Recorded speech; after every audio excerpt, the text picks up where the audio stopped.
Welcome everyone to episode 1 of Aces Nutrition. I'm Tommy Sheridan and I'm joined by performance nutritionist Jessica Spenlove for our first episode, as we said. And today it's going to be all about all things training. Spendy, how are you? Yeah, I'm pumped. I'm thrilled to be here. I love talking about performance nutrition when it comes to training, because it's like whatever you're training for, if we can give you a little boost, a little tip to get the most out of your session, why not?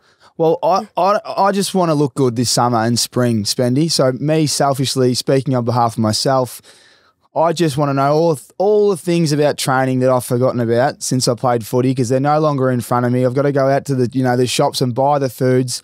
I can train hard, that's one thing, and I'm sure everyone else out there, but now we need to get the final touches with our nutrition. So all things training, this is a segment where we want everyone to maximise their sessions and then look good, feel good. So we're going to dive straight into it and I can't wait. Totally. And the best thing, what we touch on speaks to all of that. So it's not 5 strategies for looking good, 5 strategies for feeling good, 5 strategies for, it's the same thing. So, well, strap in. Strap in. Let's start. Do I need to eat before the gym? In short, yes. If you're going to the gym to lift weights, to build muscle, to get stronger, you should be eating before you go to the gym. The only time you wouldn't would be if it's a low intensity, if we're talking like a yoga or a Pilates, if we're talking a HIIT class, which is only 30 to 45 minutes. But if we're talking going to the gym, we want to shred, we want to build lean muscle, we want to bulk, lean up, whatever it is, having fuel on board will give you more out of your session, which will help you with the goals that you've got. Right, let's break it down a little bit. I want to bulk. What am I eating?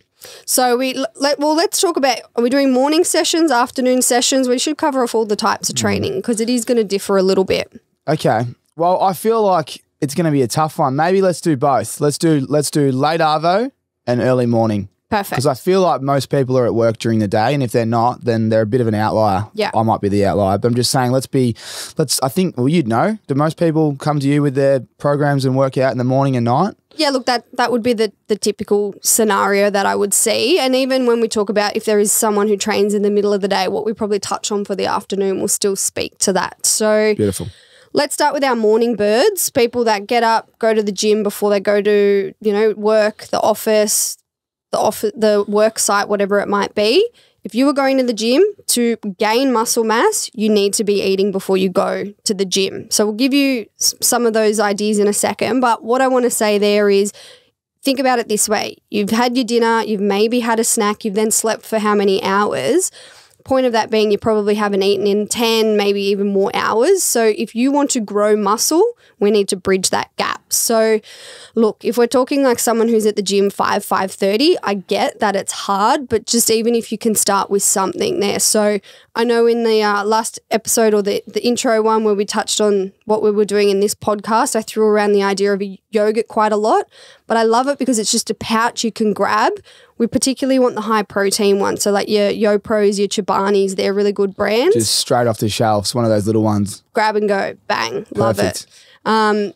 Potentially even there, like if it's maybe even like a smoothie or a protein shake. So, if you're living with someone, potentially old NutriBullet at 5 a.m. isn't going to be... Oh, we've all had one of those blokes. There's always one bloke out there that lives with that elite operator who's blending up something in the kitchen at 5 a.m. in the morning and you're going, shut the... But love the commitment. Maybe the night before blend it. Yep, night before blend it. But, let's keep it easy. Let's grab it. Let's go. And then so we've got that hit of protein, which is important for muscle protein synthesis, fancy word for growing muscle. And it's also giving you some energy and some calories, because to put on muscle, it's about the training, it's about the nutrition. And when it's about the nutrition, you need to be, if we're hypertrophy or gaining, in a surplus, but we need the right spread and the distribution, which is protein spread out evenly across the day to give that maximum growth. Love it. So just to simplify for the simple units like myself, you need yogurt before you work out if it's an early morning session. That's it. And if you don't like yogurt, it is...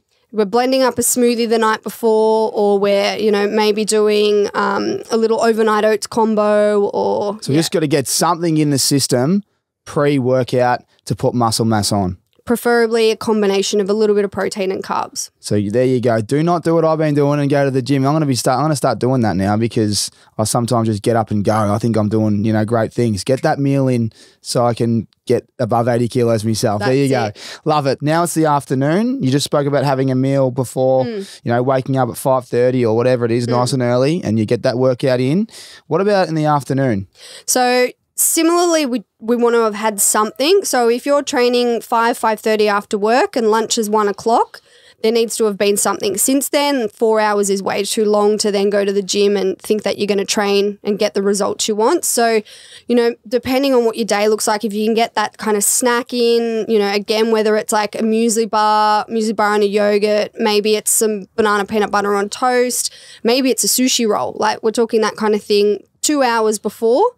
And then as we're getting closer to hitting the gym, that's where we go for that little primer. So the afternoon's a bit different because we've obviously had a couple of meals and snacks across the day. But that's where we want to look at that 4-hour window, that meal kind of 4 hours before, not too much longer. Ideally, we want to bridge that. That snack, like I said, the sushi roll, could even be tuna and rice, could even be some crackers with some different toppings, banana, peanut butter on toast kind of situation. Sushi roll, they're really great snacks for a lot of people. And then that little, some dates, a piece of fruit, a banana before you hit the gym.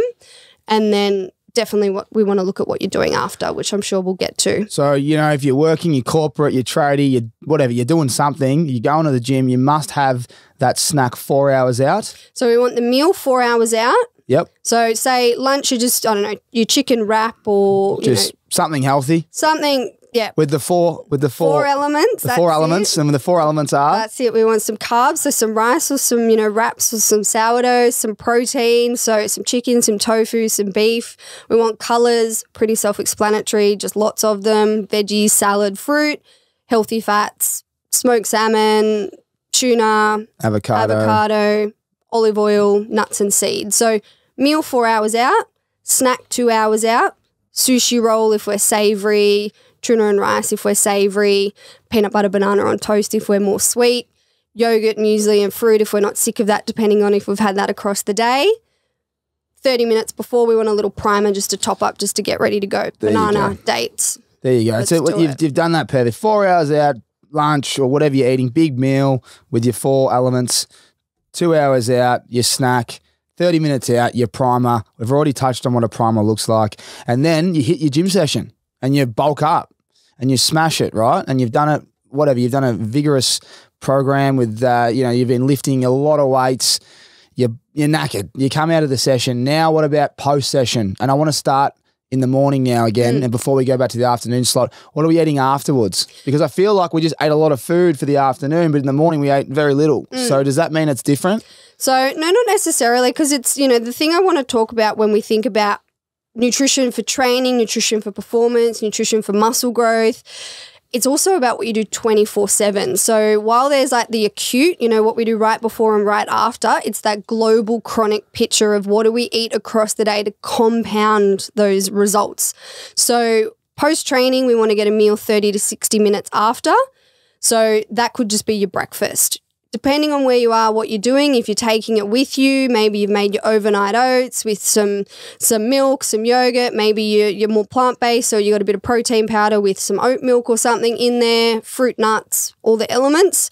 Maybe you're lucky enough to go to a cafe and you might be an egg on toast kind of avocado love eggs. operator, which we love.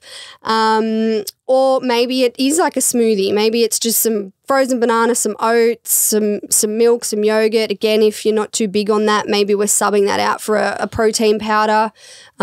Whiz, bang, off we go, all the things. I love it. Because this probably applies to me. I'm trying to put on some muscle mass. Afternoon shift as well. You've had a fair, pre-workout meal plan there, 4 hours, 2 hours and 30 minutes after the workout. You're probably around that dinner time, aren't you? Yeah, so what I see a lot of people doing is not preparing before. They're starving after. They think I've got to smack down the protein shake, and then they're eating dinner within 30 minutes after the protein shake. And what that's doing is you're not maximizing those two occasions. So again, what I'm doing is I want to move the protein shake to earlier on in the day, not necessarily physically the protein shake, but what that represents. And then maybe we just have that meal 30 to 60 minutes after to get that good hit of protein in to help with the muscles and the recovery, to get some carbohydrates in to, refuel, to get the colours because they help us be healthy, and the healthy fats as well. So 30 to 60 minutes post-session, we want that post-training snack or meal. Beautiful. And now you've spoken about a lot of food, and you've always said your big believer is we want food over supplements. So let's say we've done everything correct and we've put all the food into our, we're fueled with food, as you'd like to say. Where do the protein shakes and the creatines and all this kind of stuff, where do they come into it? I know the creatine puts a bit more, there's a bit more liquid in it. What's it do to your muscles? It puts a bit more size on, but isn't it just to help blow them up a bit and put a bit of, I don't know what it is. What is it? Look, in the short term, it can. Like when you take creatine, you can retain a bit of extra water. So That's what I was trying to say. It can kind of be like, oh yeah, I've puffed up here. Look big, yeah. But then it just goes like that, I feel. But the way that it works, it is actually giving you more of the substrate that fuels that ATP. I'm probably being very technical, but basically you go to the gym, you lift weights, you're using a specific energy system. It gives you more fuel to kind of repeat that. So when we dip into like running, endurance running, that's when we're relying on oxygen and carbohydrates. So it's different. So it's just helping kind of fuel and reboot the system so you can lift heavier for longer. Now, sorry, let's go to protein shakes because I think they're very common. I love a protein shake. Last night, went to the gym real late. Yep. I was up all morning, had a little nap, then went to work all day, got me dinner in, went to the gym, and I was just like, I had a massive dinner. I just want a protein shake and go to bed. What's the go with it? Is it enough energy and is it enough fuel after the session? Look, they're super convenient. So one thing I really like about protein powders are that they're convenient. I guess where I come from is I just don't want that to be the easy option where we're just skipping food and having that. There are definitely different types of proteins, so that's what people should be aware of. Like you can get your WPI or even a lot of your vegan proteins, and all they are is protein powder. So again, as you know, and you're going to hear me say all the elements, we don't just need protein, we need the carbs, colours and healthy fats. So, if we can make that more of a holistic kind of smoothie which contains all of those things, we put some fruit or some berries, we maybe put some oats, we put some coconut water, or some milk, it becomes a bit more complete.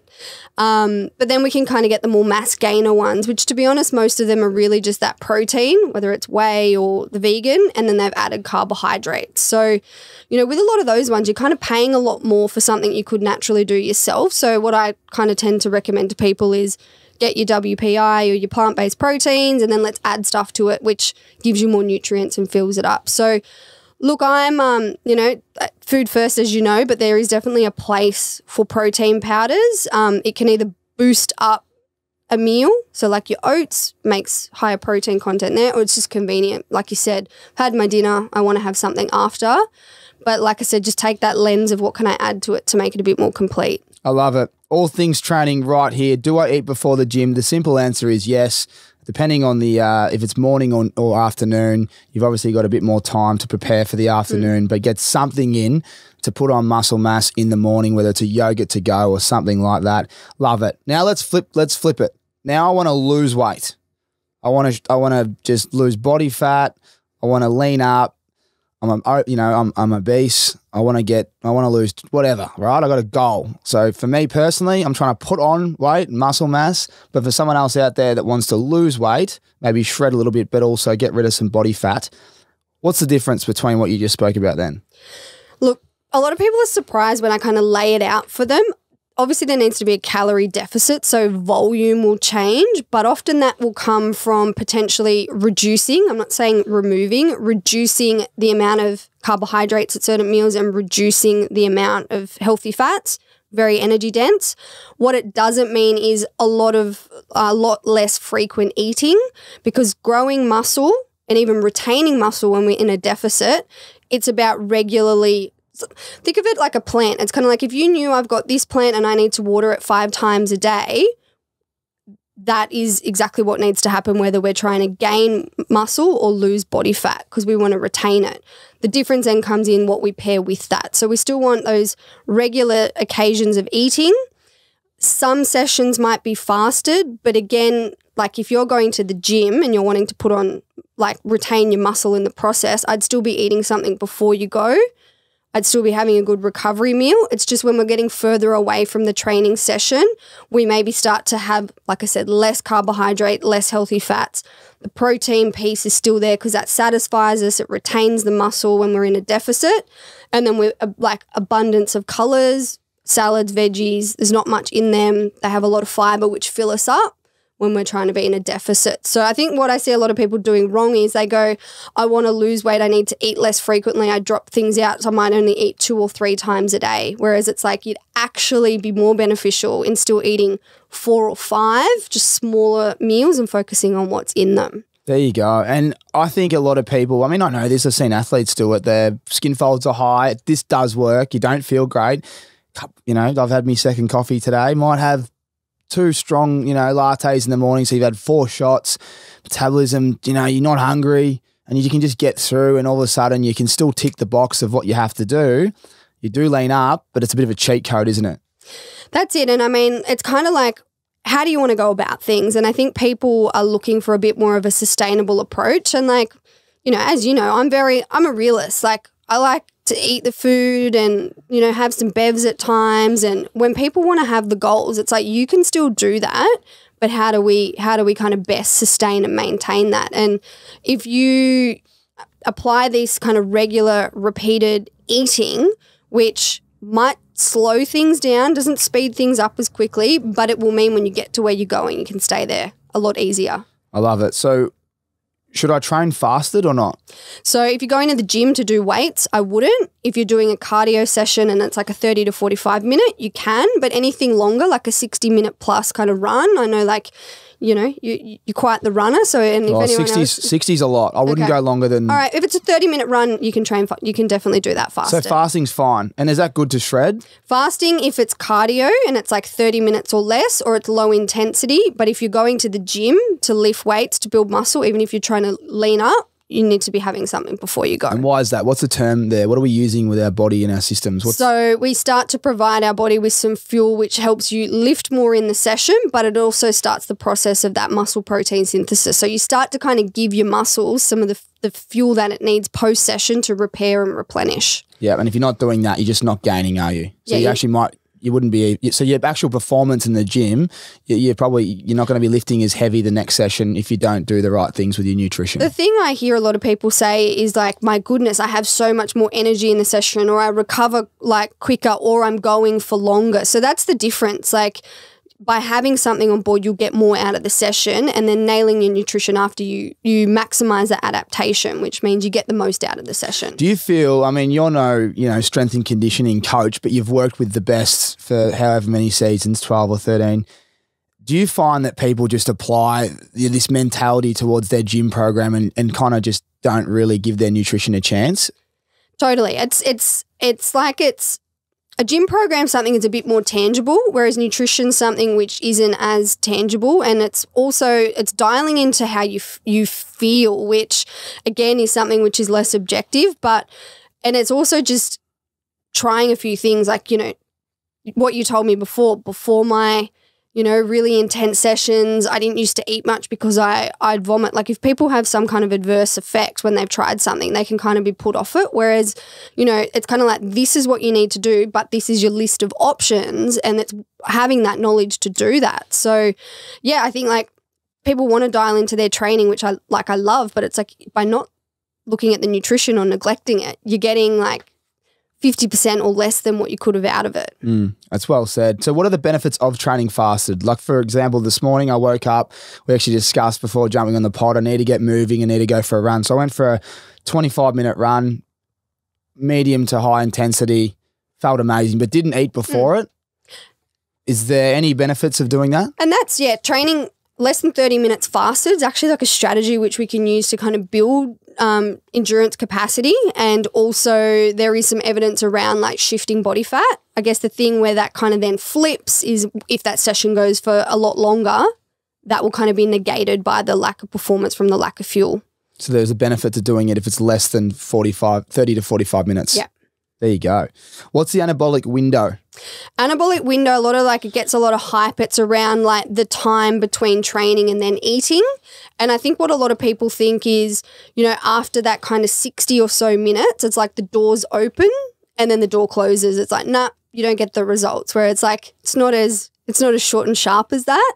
While we want to kind of get something in that 30 to 60 minutes after training, what is also more important is taking this recovery as a 24/7 lens. And it's then, as I've touched on, like looking at, okay, well, what am I doing across the day? What am I doing across the next day? So this consistency piece, and one of my favorite sayings is consistency beats intensity. And that's because it's, people get it in a money sense. It's like, we contribute to super, we contribute to shares, and in 30 years' time, what we've put in has grown. Like, people get that concept. Health is the same. Compound effect. Compound effect of your health and your nutrition multiplied across the days, weeks, months, years. There you go. So don't have to be perfect at the start, but just consistent. Consistent. And grow as you go. I love it. Now, how important is that post-training meal? Look, it is important for a few different reasons. One, like it does kind of refuel, repair, replenish what you've just done. So there's that benefit. But the other thing which I like to talk about is what is the consequence of not nailing that? So, you've done a really hard session. You actually don't feel like eating. Your body's kind of primed to do the opposite. It's like, okay, I need to eat more. I've trained hard, but I actually don't feel like it because of lactic acid and whatever else might be going on. But if you don't get something substantial in, more than 20 grams of protein, that carbohydrates, colors, healthy fats we've touched on, you'll probably find in a few hours or later that day or the next day, you're starving, you're hungry, you're ravenous, and you can't get on top of your appetite. So that's that kind of consequence of what you haven't done post. So again, maybe if you don't eat for 2 hours, if you can bridge the gap, bring it forward. Can we do 90 minutes or can we do 60 minutes or can we have a snack which then bridges the gap to that meal? So it's, all that strategy on how you can just be a little bit better with it. Because sometimes you do, depending on the workout, generally you are hungry if you haven't, I feel like if it's a high intensity cardio workout, so, those HIIT sessions where you're on the ski erg and you're on the assault bike and then you're on the rower and you're pushing up and up downs and all that. And it's like, well, where's the bucket? I need to, if you do work your ass off and you've had maybe a meal too close to training, but if it's just gym, generally you are quite hungry. So you're saying to those people that do those HIIT sessions and feel a little bit sick, just get something in that 30 to 60 minute window, and then the quicker we can get a big meal in, the better, versus just leaving it and worrying about it later and becoming an issue down the track. Yeah, it's probably two-pronged. It's if you don't feel like it because if you've trained really hard, or even if you've trained but you're like, I've got to get to the office, I've got to do this, and it just gets put on the back burner, you want to be getting something in that 30 to 60 minutes. So if you can't get a meal, make it a snack. Our friend the smoothie, our optimized protein shake with some oats or fruit in it, our good friend yogurt, which I love to touch on with some muesli and fruit, something like that, quick and easy. Tuna and rice if it's an afternoon type session. And then you can push that out to, 1 or 2 hours for the meal. But most people, if they can just have that meal, like if it's a morning session, have breakfast after. And if it's an evening session, have dinner after within that time frame. Happy days, you've nailed it. Just a random one, because I was at the servo last night after my gym session. I got a protein shake and there's protein bars. Are there preferred, I guess, options from you, or they're the same thing? To be honest, without knowing specific brands and everything, shakes can tend to be a little bit better than bars, because bars are often like, not in all instances, but they often use a mix of different protein powders. And often you can find there's a lot of other stuff added in there. So, for me, I hate looking at a label and it's like, I can't even read that. A, there's 5 sentences, and B, there's way too many numbers on there. So I think that's something to be mindful of. You can also feel pretty crappy when you eat a lot of artificial sweeteners and which can be loaded into those things. So yeah, a drink. I really like the shout out to some brands, why not? Rockaby, the protein smoothies, which you can get down. It's a kind of a fusion of like a smoothie with a bit of boosted protein. Really like that. I think that's the one I'm getting. Is it I got the honey? Is it a honeycomb one? Yeah, I think banana and honeycomb. Yeah, there's one there. They're the ones the boys from Freo got me on them. Yeah, they're good. Or there's a Good Sport that's just come out, which it's probably not big enough for, like, you'd probably need 2 or that with something. But yeah, that's another good option there. But I do really like those Rockaby protein smoothies. They're great. I just feel like the protein shakes or smoothies are they're easy to get down anyway. You just go and smash one and job's half done, then get a meal in you. So that's it. Well said. So Spendy, next question. How do I gain muscle and not fat? Yeah. So it's literally what I'm trying to do right now. So this is another question for me, but there's a lot of people out there that want to get their rigs ready for summer, you know? I'm hearing you. Summer rigs are built in winter. We're now in spring. We're playing catch up. How do I gain muscle and not fat? This is going to blow a lot of people's mind, but the recipe to gain muscle or fat, it's the same. It's a calorie surplus. How we gain muscle rather than fat is 3 things. 1, you need to be training, preferably in the gym a few times a week. 2, you need to be really spreading out your protein and getting that kind of 3 meals and 1 or 2 snacks across the day. And 3 is the rate at which you do it. So going to the gym, smashing food, gaining weight rapidly, we're not going to then target the muscle. So you got to be hitting the gym probably 3 or 4 times a week from a weights point of view, regular pulses of protein across the day. So good starting point, 5 times 20 grams. You'd be getting way more than that at lunch and dinner, but, you know, breakfast and snacks probably not enough. So it's kind of look at breakfast and snacks as a starting point, and, you know, dinner, it should be about a third of your plate as a reference point. And like I said, the rate is really important. So you don't want to gain any more than half a kilo a week, because then you would be gaining more fat than muscle. And similarly, for our friends that might be wanting to lean up a little bit, it's the same formula. You need to be active. You need to be hitting that protein distribution, and you don't want to be losing any more than half a kilo a week, because if you are, again, it's not fat. Unfortunately, the way we're programmed is to gain fat more quickly than muscle, and also when we lose weight quickly, the way that we're designed is we hang on to fat. So thanks to the ancestors living in their caves, you know, hunting animals and eating very irregularly thousands of years ago, we've still got those genes. So our bodies are like, well, if we're in starvation, we need to hang on to the fat, because that's going to give us more fuel over the long term. So muscle will lose. So we need to be very strategic about how we gain and lose. So the 3 things: your training, your protein distribution, and to gain no more than half a kilo a week being in a surplus, and to lose the exact same, but it's a deficit of half a kilo. There you go. Talk about education, everyone out there listening. You probably need to get your notepad out and rewind and listen to that. What other tips have you got for leaning up? Give me some more tips. You know me, the skin folds are always a little bit high. I work my ass off and trying to get them down. I personally feel it's gym. It's doing another session. I've always thought that. I've felt like I've done a lot of things. Everyone's bodies are different. Some people could go and eat some average foods and they look like Hercules, right? And then there's some that really need to work harder to look, you know, to go down Bondi and take their shirt off and walk around and, you know, how you're going. What are your tips to leaning up? So this is where, again, this consistency over intensity piece, like what I see a lot of people is the Monday to Friday diet and then the Saturday, Sunday blowout. And it's like by eating in such a deficit Monday to Friday and then when you're probably your most active, so that mismatch isn't there. And then on the weekend when you're probably not very active and you're just like, oh, I've banked my credits Monday to Friday, I'm going to go do this. That mismatch is what's holding you back. So it's not about being, you know, 7 days a week, no fun on this eating plan, but it's just if we can kind of have less like peaks and troughs, that will really kind of fast track that along. But yeah, you need to move daily, combination of cardio, you know, recovery and weights, but bridging the gap between that, you know, restriction mindset and then I'm blowing out on the weekend mindset. And we've got strategies for that. We will talk about that because, you know, I'm here to have it all. Like You're a realist. I'm a realist. You have to We know that everyone has a blowout on a weekend and we know we feel like shit if we do that.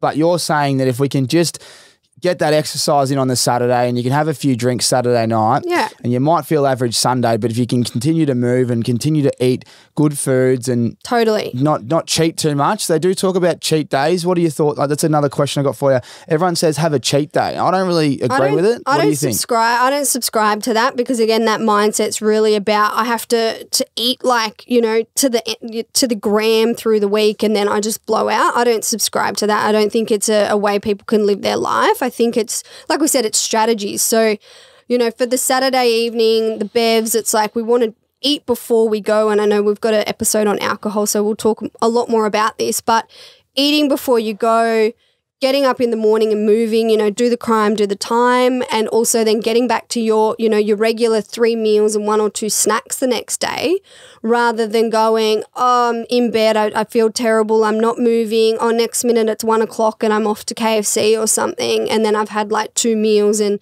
all of a sudden you've got the threefold effect of all the bevs, eating irregularly and then eating a crappy meal and then not moving. It's kind of like, if we just kind of have one of those we can get away with, and then the other 2 we just need to bring them back in a bit quicker. I love it. I love it. It's a great tip. Now, just let's go through some snacks. I want you just to name, you can, drop brands. There's no endorsements here yet. If anyone wants to get involved, we're ready to go. But we want... You got to meet the criteria though. Exactly right. So I want you to help people out there, because again, when you walk down the aisles at all the supermarkets, there's a lot. Totally. It's overwhelming. It's about knowing what to eat, when to eat it. You've got your Instagram page. Again, anyone out there, head to Jess's Instagram page, because there's amazing work there for you to just see what you need to do and go buy.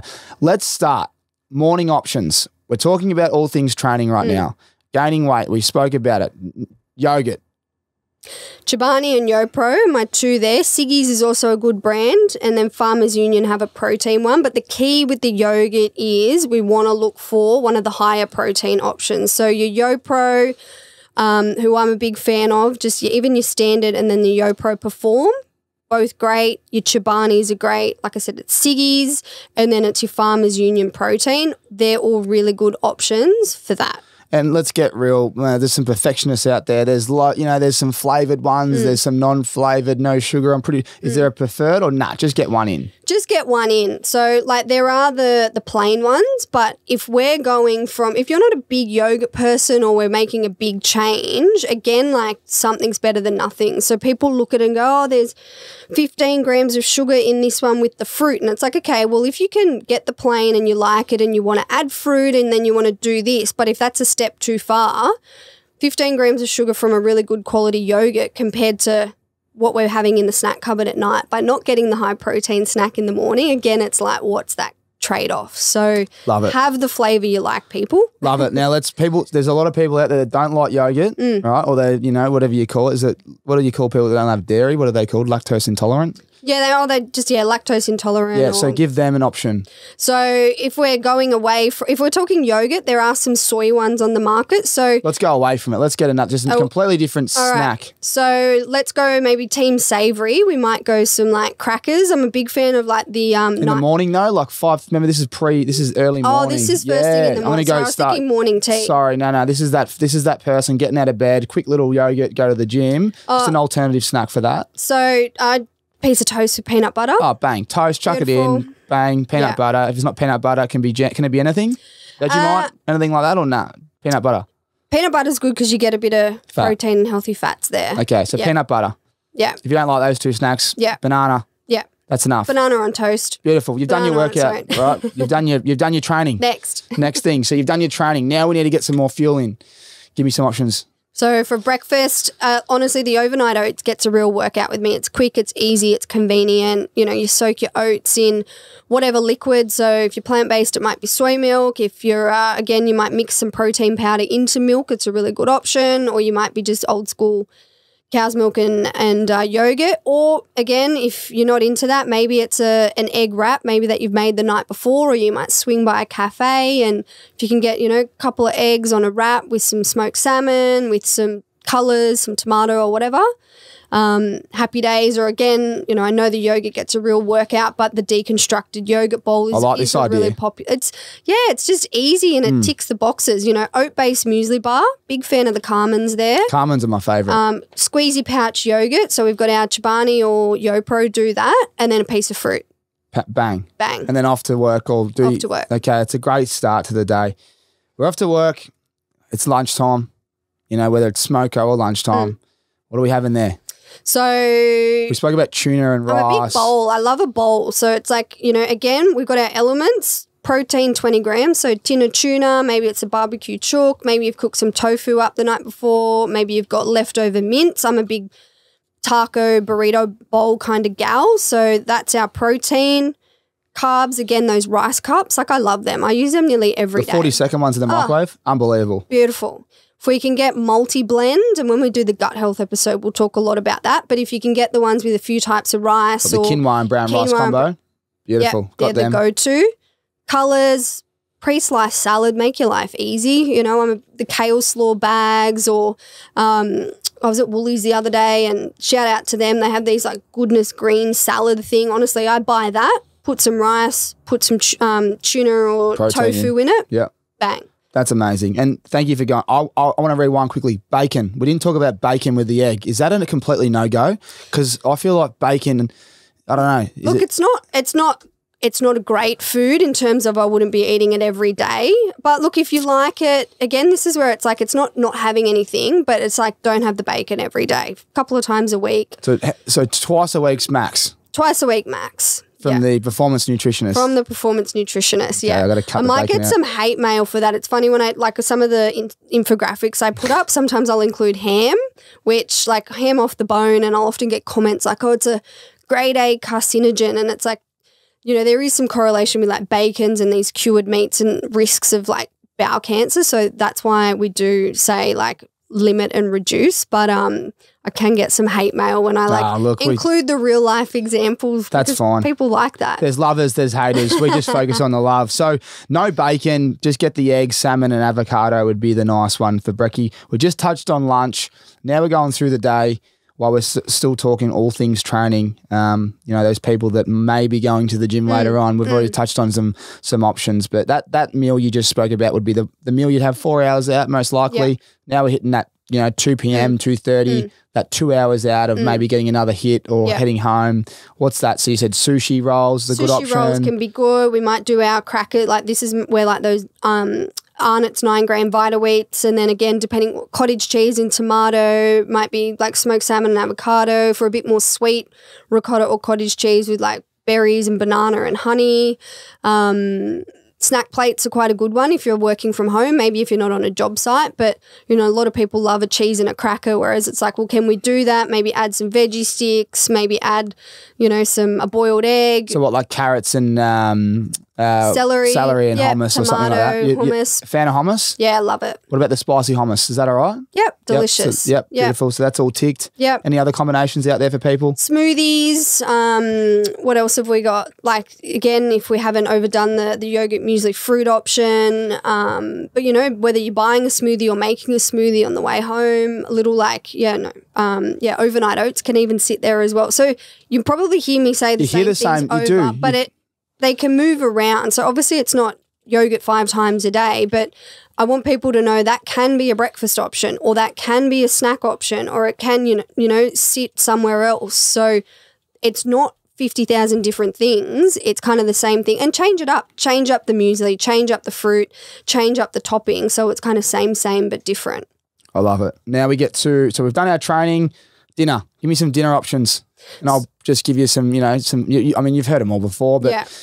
I'm a big Mexican. I love Mexican. It's super easy. So again, that burrito bowl concept, which is great for leftovers, fajitas, whether we do like the chicken or the beef option. Guzman Gomez, by the way. Shout out to them.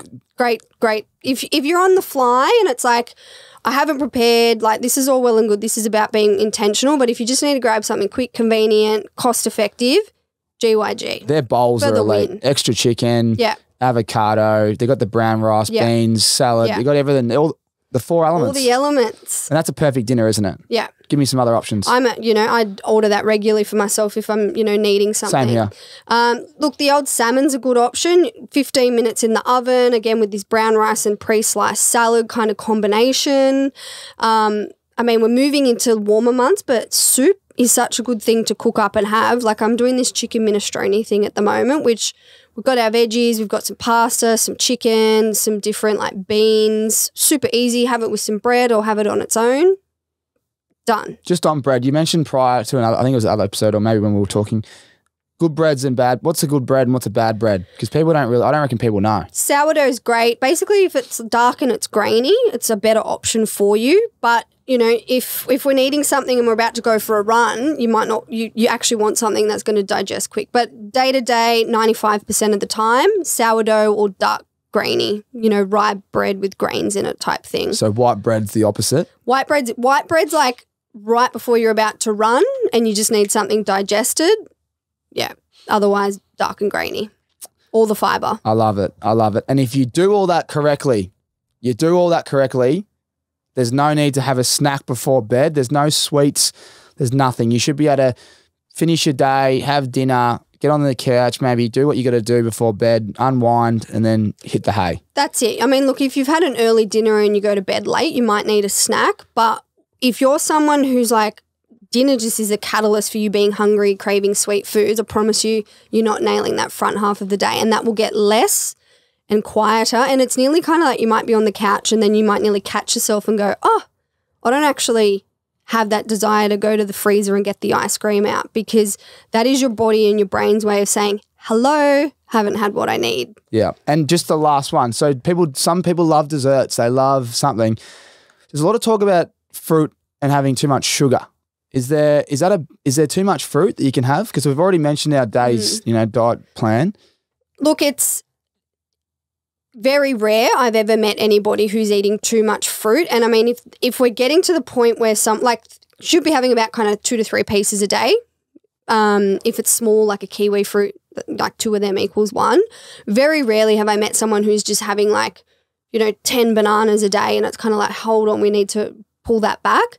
I'm hesitant to say having too much fruit's a bad thing, because I've never met anyone who can't look into something else in their eating rather than eating less fruit. So like if you're punching down 2 litres of orange juice a day and you're not like an 18-year-old draftee, you probably don't need that. Yeah. You might need to look at something else, but whole fruit, yeah. There you go. Well, we've just touched on it. All things training. Anyone out there that's trying to put on weight, training, lose weight, lose body fat, that is what your day should look like. We haven't missed anything? I don't think so. I think we've ticked it all off. There you go. Well, I think that's all things training. So there you go. There's episode 1 of Aces Nutrition with Jessica Spenlove, all things training. Thank you for tuning in. We really appreciate your support. This is a new concept. Like I said, snack-sized podcast for you on your commute to work, or maybe heading home, or just walking around exercising, thinking about your training program. We'll see you next week for another episode of Aces Nutrition. Thank you for tuning in.